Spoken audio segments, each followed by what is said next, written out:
Why do resolutions so rarely just like come up when people feel like they come up?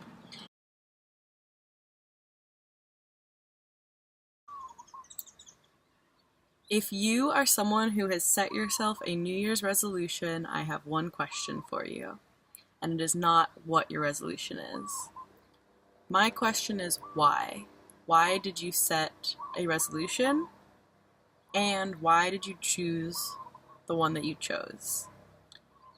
And I will hypothesize, as the science mind I am, that they have to do with your happiness and your health, but ultimately your happiness, prioritizing your mood and how you feel and doing things that you believe will make you feel good.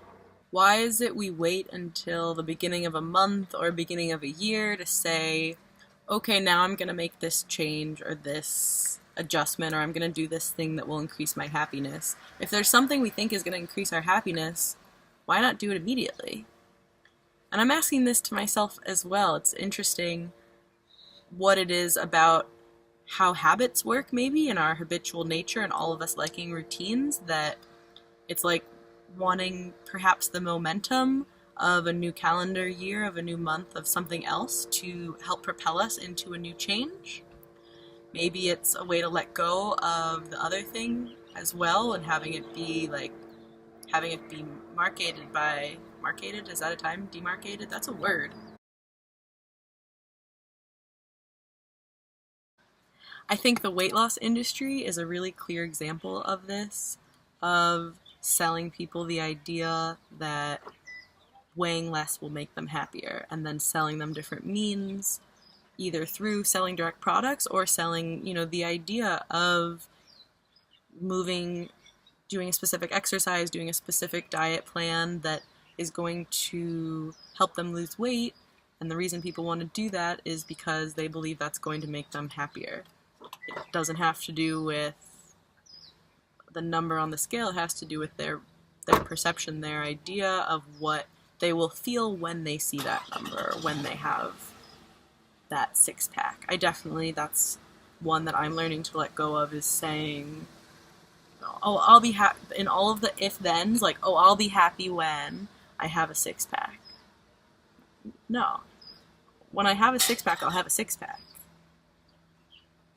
If I have a six-pack, I'll have a six-pack. Like, that is not the end-all be-all to my happiness, and ultimately all these resolutions, all these things that we do, or different things we say, I'm going to do this now, I'm going to live in this way, is just us wanting to increase our happiness, or figure out how to make ourselves happier. And it's funny to me, it's a goofy thing that every year comes around again, and we're like, alright, like, let's sit and think about this. And I like that. I really like that it's like I love the analysis period of it and the reflecting. I'm reflecting on why we only do it once a year or once a month, for people who like to do it at the beginning of months, or whatever it is. Why do resolutions so rarely just like come up when people feel like they come up? And then to argue with myself a little here, because that's the best part of talking to a camera, in some ways they do. Like, I know people who, quit drinking, quit cigarettes, or whatever, cold turkey, and they do it on a random Wednesday in the middle of the month, and it's because that's when their body resolved to do it and says, this is what I want, or this is what we're doing, or whatever it is. So, I don't know. Happy New Year. And whatever it is that you are resolving to do, or whatever it is that you're thinking as you watch this video right now, I'm sending you a hug. I'm reminding you you're allowed to be happy. You are allowed to have all the things that you want. And I'm really grateful that you're here watching this video. Thank you.